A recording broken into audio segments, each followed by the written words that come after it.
Channel. ഇന്നത്തെ recipe lemon strawberry juice. അതിനാവശ്യമായ ഒരു നാരങ്ങ, പഞ്ചസാര, 2 സ്ട്രോബെറി, പുതിനയില, ഇഞ്ചി, പച്ചമുളക്. ഇനി ഇത് കഴുകി അരിഞ്ഞ് ചെത്തിയെടുത്തിട്ട് വരാം. അരിഞ്ഞെടുത്തിട്ട് വന്നിട്ട് നമുക്കിതൊരു മിക്സി ജാറിലേക്ക് ഇട്ട് കൊടുക്കാം.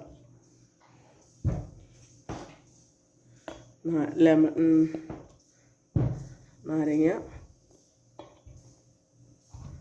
ഒരു പച്ചമുളക്, പുതിനയില, ഇഞ്ചി,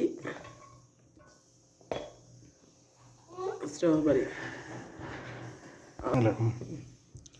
നമുക്കിതിലേക്ക് മധുരവും പുളിയും ബാലൻസ് ചെയ്യാൻ വേണ്ടി നമുക്കിതിലേക്ക് ഒരു തുള്ളി ഉപ്പിട്ട് കൊടുക്കുക.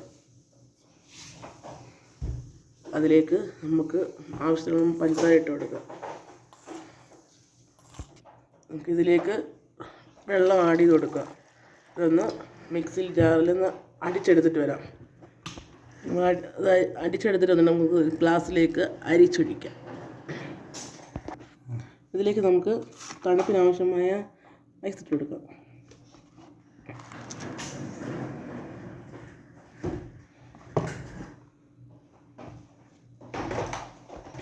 നമ്മുടെ സ്ട്രോബെറി ജ്യൂസ് ഇവിടെ റെഡി ആയിട്ടുണ്ട്. ഇത് കുട്ടികൾക്കൊക്കെ പെട്ടെന്ന് ഉണ്ടാക്കി കൊടുക്കാൻ പറ്റിയ ജ്യൂസാണ്. എരി വേണ്ടവർക്ക് മുളക് ചേർക്കുക, ഇല്ലെങ്കിൽ അത് വേണ്ട, ഓപ്ഷണലാണ്. ഇത് ചൂട് കാലത്തേക്ക് നമുക്ക് തണുപ്പിന് നല്ലതാണ്. എൻ്റെ ചാനൽ ഇഷ്ടപ്പെട്ട ഷെയർ ചെയ്യുക, ലൈക്ക് ചെയ്യുക, സബ്സ്ക്രൈബ് ചെയ്യുക. താങ്ക്സ്.